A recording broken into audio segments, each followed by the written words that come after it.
In East Asia, Buddhists celebrate the Buddha's death and entrance into final enlightenment in February.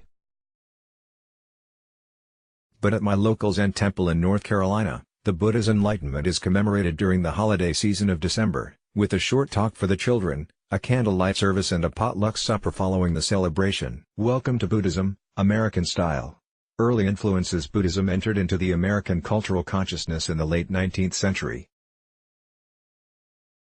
It was a time when romantic notions of exotic Oriental mysticism fueled the imaginations of American philosopher-poets, art connoisseurs, and early scholars of world religions. Transcendental poets like Henry David Thoreau and Ralph Waldo Emerson read Hindu and Buddhist philosophy deeply, as did Henry Steele Olcott, who traveled to Sri Lanka in 1880, converted to Buddhism and founded the popular strain of mystical philosophy called Theosophy. A painting of a Buddhist monk at a Buddhist temple, Museum of Fine Arts, Boston. Laurie Andy Sabato, CC by NCND. Meanwhile, connoisseurs of Buddhist art introduced America to the beauty of the tradition. The art historian and professor of philosophy Ernest Fenollosa, as well as his fellow Bostonian William Sturgis Bigelow, were among the first Americans to travel to Japan, convert to Buddhism and avidly collect Buddhist art. When they returned home, their collections formed the core of the Premier Arts of Asia collection at the Museum of Fine Arts, Boston. At the same time, early scholars of world religions such as Paul Carus made Buddhist teachings readily accessible to Americans. He published The Gospel of Buddha, a best-selling collection of Buddhist parables, a year after attending the World Parliament of Religions in Chicago in 1893.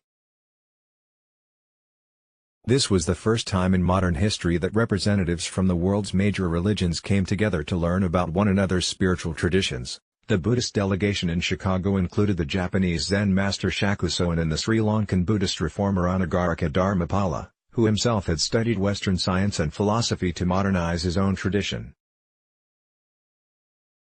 These Western-influenced Buddhists presented their tradition to their modern Western audience as a non-theistic and rational tradition that had no competing gods, irrational beliefs or supposedly meaningless rituals to speak of. Continuity and Change. Pressmaster/Shutterstock.com. Traditional Buddhism does in fact have many deities, doctrines and rituals, as well as sacred texts, ordained priests, ethics, sectarian developments and other elements that one would typically associate with any organized religion. But at the 1893 World Parliament, the Buddhist masters favorably presented their meditative tradition to modern America only as a practical philosophy, not a religion. This perception of Buddhism persists in America to this day. The Buddhists did not deliberately misrepresent their tradition or just tell the Americans what they wanted to hear. They were genuine in their attempt to make a 2,500-year-old tradition relevant to the late 19th century. But in the end they only transplanted but a few branches of Buddhism's much larger tree into American soil. Only a few cuttings of Buddhist philosophy, art and meditation came into America, while many other traditional elements of the Buddhist religion remained behind in Asia. Buddhism in America. Once it was planted here though, Americans became particularly fascinated with the mystical appeal of Buddhist meditation. D.T. Suzuki. Portrait of D. Suzuki made by his secretary Mihoko Okamura via Wikimedia Commons. The lay Zen teacher Daisetsu Tataro Suzuki, who was Japanese Zen master Shakusoin's student and translator at the World's Parliament, influenced many leading artists and intellectuals in the post-war period. Thanks to his popular writings and to subsequent waves of Asian and American Buddhist teachers, Buddhism has impacted almost every aspect of American culture. Environmental and social justice initiatives have embraced a movement known as Engaged Buddhism ever since Martin Luther King Jr. nominated its founder, the Vietnamese monk and anti-war activist Thich Nhat Hanh, for the Nobel Peace Prize in 1967. His Buddhist order of inner being continues to propose mindful, non-violent solutions to the world's most pressing moral concerns. America's educational system has also been enriched by its first Buddhist-affiliated university at Naropa in Colorado, which paved the way for other Buddhist institutions of higher learning such as Soka University and University of the West in California, as well as Maitrapa College in Oregon. The medical establishment too has integrated mindfulness-based stress reduction into mainstream therapies, and many prison anger management programs are based on Buddhist contemplative techniques such as Vipassana insight meditation.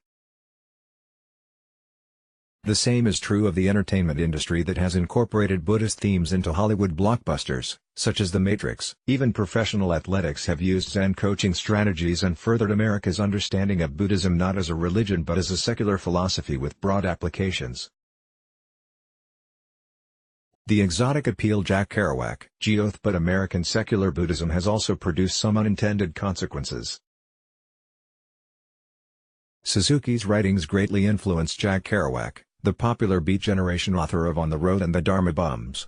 But Suzuki regarded Kerouac as a monstrous impostor because he sought only the freedom of Buddhist awakening without the discipline of practice. Other beat poets, hippies and, later, New Age DIY self-helpers have also paradoxically mistaken Buddhism for a kind of self-indulgent narcissism, despite its teachings of selflessness and compassion.